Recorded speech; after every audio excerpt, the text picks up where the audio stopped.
নমস্কাৰ সকলোকে এই মুহূৰ্তত লৈ আহিছো এটা গুৰুত্বপূৰ্ণ খবৰ ৰাইজৰ তেজ হুহি খাইছে স্মাৰ্ট মিটাৰে মুঠৰ ওপৰত স্মাৰ্ট মিটাৰে জ্বলা কলা খুৱাইছে সাধাৰণ ৰাইজক এতিয়াও স্মাৰ্ট মিটাৰৰ বিৰুদ্ধে কিন্তু ৰাজ্যজুৰি অব্যাহত আছে তীব্ৰ প্ৰতিবাদ ৰাইজৰ কথা আওকাণ কৰিছে ৰজা ঘৰিয়াই পুনৰ এবাৰ হাতে হাতে মিটাৰ লৈ ওলাই আহিল ৰাইজ ধেমাজি জিলাৰ এপিডিচিএলৰ কাৰ্যালয়ত কৃষক মুক্তি সংগ্ৰাম সমিতিৰ উত্তাল প্ৰতিবাদ মুঠৰ ওপৰত স্মাৰ্ট মিটাৰ তেওঁলোকক নালাগে সংগঠনটোৰ সাধাৰণ সম্পাদক বিদ্যুৎ শইকীয়াৰ নেতৃত্বত চলিল এই প্ৰতিবাদ এই মুহূৰ্তত সাধাৰণ ৰাইজৰ লগতে সাধাৰণ সম্পাদক বিদ্যুৎ শইকীয়াৰ মন্তব্য আমাৰ হাতত আছে আগবঢ়াইছো দাদাগিৰি নচলিব শক্তি বিভাগৰ গুণ্ডাগিৰি নচলিব স্মাৰ্ট মিটাৰ খুলি পেলাব লাগিব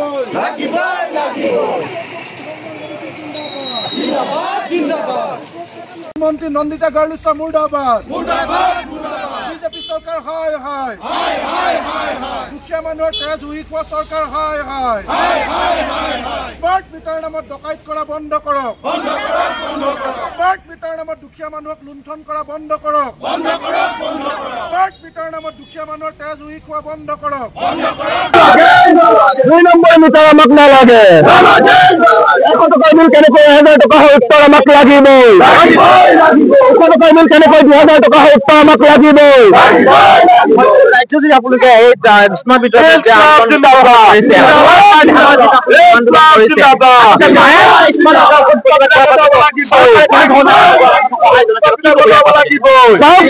প্ৰথম কথা হ'ল আপোনালোকে জানে আমাৰ প্ৰতিগৰাকী গ্ৰাহকৰ ঘৰত একোটাকৈ ডিজিটেল পুৰণি মিটাৰ লাগি আছিলে সেই ডিজিটেল পুৰণি মিটাৰটো ওৱাৰেণ্টি পিৰিয়ড চলি আছিলে সেই পুৰণি ডিজিটেল মিটাৰৰ মতে আমাৰ সকলো মানুহে বিল দি আছিলে কিন্তু এপিডিচিএলে কেৱল কমিশনৰ অংকত আদানী জেনাছ ইণ্টেলৰ দৰে ডাঙৰ ডাঙৰ কোম্পানীৰ পৰা কমিশনৰ অংকত কাৰো অনুমতি নোলোৱাকৈ আমি 1350 টকা দি কিনি লোৱা আমাৰ ঘৰৰ বেৰত লাগি থকা স্মাৰ্ট মিটাৰটো তেওঁলোকে মনে মনে চোৱাৰ নিচিনাকে খুলি আনি আমাক এনেকুৱা এটা মিটাৰ লগাই দিলে যিটো মিটাৰ লগোৱাৰ পিছত 100 টকা বিল এতিয়া 2000 টকা হয় 200 টকা বিল এতিয়া 5000 টকা হৈছে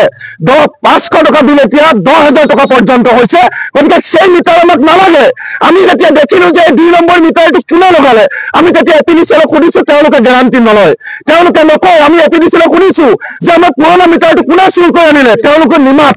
আমি কৈছো আমাৰ ঘৰতে 2 নম্বৰ মিটাৰটো কোনে লগাই দিলে তেওঁলোকে কয় আমি নাজানো গতিকে এপিডিচিএলক আমি কৈছো আমাৰ ঘৰত থকা যিটো পুৰণি মিটাৰ আপোনালোকে কিয় খুলি আনিলে আমাক আজি উত্তৰ দিব লাগিব কাৰ অনুমতিত খুলি আনিলে কাক খুলি আনিলে কি কাৰণে খুলি আনিলে এইটো আমাক উত্তৰ লাগিব আৰু দ্বিতীয়তে যে 2 নম্বৰ মিটাৰটো আমাৰ ঘৰত কোনে লগাই দিলে সেই মিটাৰটো তোমালোকে খুলি আনিব লাগিব গতিকে সেইটো আমাৰ প্ৰথম কথা আৰু 3 নম্বৰ কথা হৈছে আপোনালোকে জানেনে এইখন চৰকাৰে নৰেন্দ্ৰ মোদী চৰকাৰে ওপৰ আসাম বুলি কয় অসমত আহি ডিঙিত গামোচা লৈ জাতীয়তাবাদী আৱেগ দেখুৱায় তেওঁলোকে আজিৰ দিনটোত অনলাইন ডাটা যদি আপোনালোকে চাই সমগ্ৰ ভাৰতবৰ্ষৰ ভিতৰত তেওঁলোকে উত্তৰ প্ৰদেশত ৰাজস্থানত তেওঁলোকে কিমান লগাইছে জানেনে ৰাজস্থানত মিটাৰ লগাবলৈ আহিছে 1,49,527টা তাত মিটাৰ লগাইছে কেৱল 6,14,000 এই আপোনালোকে চাওক আজি যোগী আদিত্যনাথৰ বিজেপি উত্তৰ প্ৰদেশত মিটাৰ লগাবলৈ আহিছে 3,09,78,280টা তাত মিটাৰ লগাইছে কেৱল 14,70,000 মাত্ৰ 4% আৰু এখন চাওক আন নালাগে আপোনালোকে গুজৰাটৰ মধ্যপ্ৰদেশৰ যদি চাই 2,35,64,647টা মিটাৰ লগাবলৈ আহিছে তাত কেৱল 3 লাখ লগাইছে অৰ্থাৎ কেৱল 2% গুজৰাটত মিটাৰ লগাবলৈ আহিছে 1,65,00,000 তাত লগাইছে কেৱল 1,65,000 মিটাৰ অৰ্থাৎ 1.20% আৰু তাৰ বিপৰীতে অসমত চাওক কেৱল মিটাৰ লগাবলৈ আহিছে 69,21,329টা য'ত 3 কোটি লগাবলৈ আহিছে ইউপি যোগী আদিত্যনাথৰ তাত লগাইছে 14 লাখ য'ত নৰেন্দ্ৰ মোদী গুজৰাটত 1,65,00,000 লগাবলৈ আহিছে তাত লগাইছে কেৱল 1.5 লাখ আৰু অসমত কেৱল মাত্ৰ 69,21,329টা লগাবলৈ আহিছে তাত তেওঁলোকে কিমান লগালে জানেনে 26,62,694টা অৰ্থাৎ তেওঁলোকে 38% মিটাৰ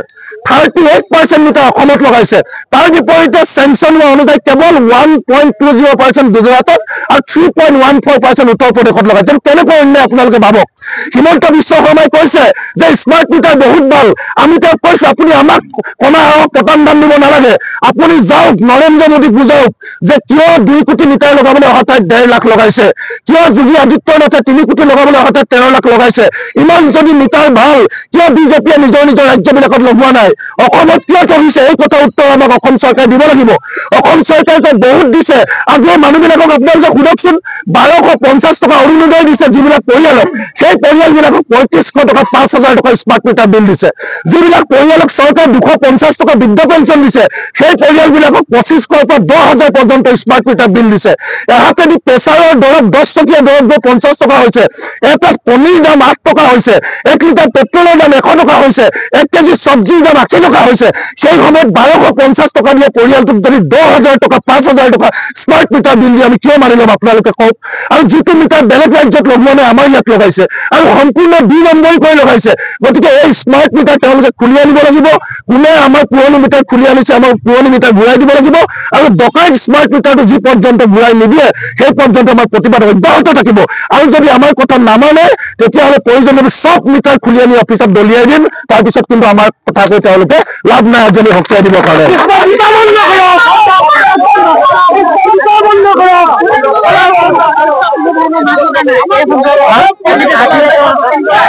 যিগৰাকী চেয়াৰমেন তেওঁ হৈছে এছ আব্বাসী, তেওঁ কোনো টেকনিকেল মানুহ নহয়, তেওঁ এগৰাকী IAS বিষয়া।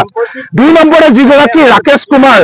যিগৰাকী MD, তেওঁ টেকনিকেল মানুহ নহয়। 3 নম্বৰতে যিগৰাকী আপোনালোকে জানে তাৰ যিগৰাকী মানে ডাইৰেক্টৰ আছে, ডাইৰেক্টৰ কেইগৰাকী আপোনালোকে জানে এজন যতীন বৰা। যি সময়ত মানুহে আন্দোলন কৰি আছে তেওঁলোকে নাচ গান কৰি আছে থিয়েটাৰত, তেনেকুৱা কিছুমান মূৰ্খ মানুহক ডাইৰেক্টৰ পাতিছে। আৰু কাশ্যপ বুলি এজন আছে, তেওঁ বিজেপিৰ দালাল ঠিকাদাৰ। গতিকে এনেকুৱা মানুহক তেওঁলোকে ডাইৰেক্টৰ বৰ্ডত ৰাখিছে। এতিয়া মানুহৰ ভয়, মানুহৰ আন্দোলন দেখি যতীন বৰাই হেনো পদত্যাগ কৰিছে আমি শুনিছো। গতিকে এতিয়া ইমান দিনে